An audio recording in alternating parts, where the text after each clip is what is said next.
Hi, I'm AmandaRachLee and I'm an artist and YouTuber based out of Toronto, Ontario. Good Housekeeping invited me to show you guys a little DIY tutorial as well as a small tour of my workspace where all my videos and art are created. Online, my art is known as colorful, filled with fun doodles and lettering, and a lot of people tell me it is satisfying to watch. I started creating art when I was really young. I remember my parents telling me that I would always be the kid to draw or doodle, and I still have some of that childhood art now, so I've always been kind of creative. And in terms of inspiration, I gain inspiration for my art from everyday little things around me in my life, whether it's a color palette that I really like on a poster or something that I see on TV. The beautiful thing about journaling is that I can incorporate that really easily into anything that I create, so it kind of gives it my unique voice in whatever I make. I started doing journaling content on my channel almost 4 years ago now, and I've been doing videos about it for pretty much every single month. So, you can imagine I get better and better as I do it, and even now when I look back on things that I created a year ago, I'm like, wow, I was way worse then. So it is a gradual build, and sometimes it might feel like you're not getting any better, but I promise you, if you look back on your old stuff, you'll be like, wow, I did that, I am improving. But other than that, I do like to brush up on basic skills, whether it just be sketching or lettering or practicing drawing, things that I don't normally do. I never thought there would be so many people interested in nerdy art things like me, but I do feel like we've built such a strong little community, and my favorite part is when people recreate my work and send me pictures, and just the fact that I inspired someone to pick up a pencil and doodle a little, it just makes my heart happy, because I think one of my main goals with my channel is to make art more fun and accessible, because I think a lot of people think of art as something really hard or pretentious, like you need to be the best artist in the world, but I always try to encourage people, even if you just doodle a little something, whether it's good or bad, at least you were creative. So now I'm going to walk you guys through a little tutorial on how you can make your own calligraphy lettering illustration journal spread.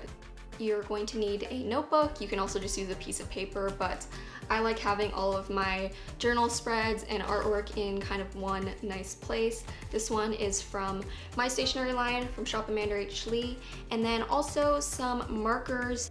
Open up to a fresh new page. That's always my favorite thing, seeing the blank empty space. I know it can be intimidating, but I promise it won't be intimidating once we start. You can start off by picking a quote or maybe just a phrase or even your name and writing it out with your calligraphy marker or just your pen. Personally, I like using brush markers because you get a nice change of thickness in lines and it gives you that calligraphy feel.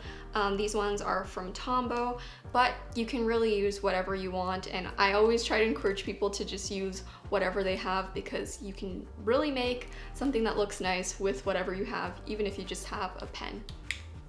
Try to make pretty letters. You can use cursive and all of that right in the center. If you are looking for tips on calligraphy, I have a ton of videos on that, but my main tip is just to go thicker on the downstroke, which is when your pen is being pulled downwards, and then thinner on your upstroke. And you can add fun swirly designs underneath or try to loop your letters. Kind of have fun with it. Honestly, this is just practice, and you guys will get better at it as you keep making things like this.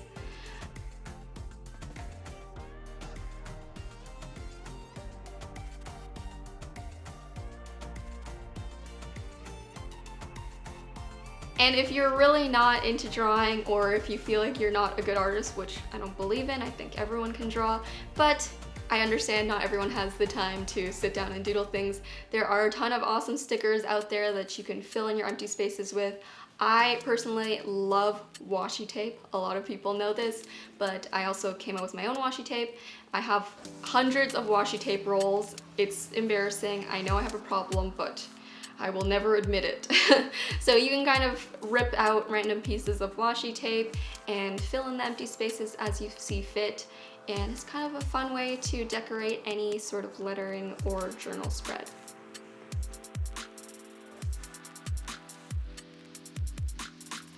For me personally, I really need a nice organized workspace in order to feel creative and at ease. So my desk area is kind of like my favorite nook in my whole apartment. Since I work here, I sleep here, it's nice to have some separation, so I've really put a lot of thought into making sure that this looks nice. I had a little bit of help from a lovely team with the decor, but I'm really happy with how it turned out, and it just makes me feel so creative when I sit down and work on videos or draw.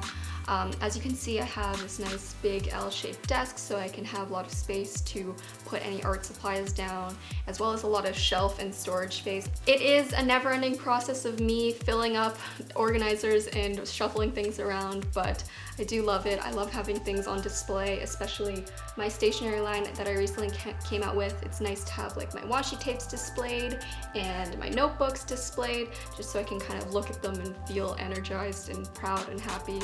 But yeah, other than that, I just have my computers and whatever I edit videos with, and that is my little office nook. Next, we're gonna fill in the empty space with my personal favorite thing, which is doodles of flowers and plants. I always say you can never go wrong with florals. They are very forgiving to draw and really easy. You can obviously pick whatever flowers you want, maybe pull up some reference images. I do have a lot of floral doodle tutorials, so you can kind of draw a bunch of different flowers scattered around the letters, almost like a wreath, and then color them in with whatever color palette you want. And go with whatever your artistic mind is telling you. If you feel like drawing some lines or using a specific color, test it out. You'll never know until you try, and even if it ends up looking not how you expected, at least you tried it, and maybe you can try something else next time. Whether you want it to be more monochrome or more of like a rainbow color palette for like the springtime, that could be fun as well. And if you do have more empty space, feel free to fill it in with dots and circles and falling leaves, and just give it sort of like a magical, mystical feel.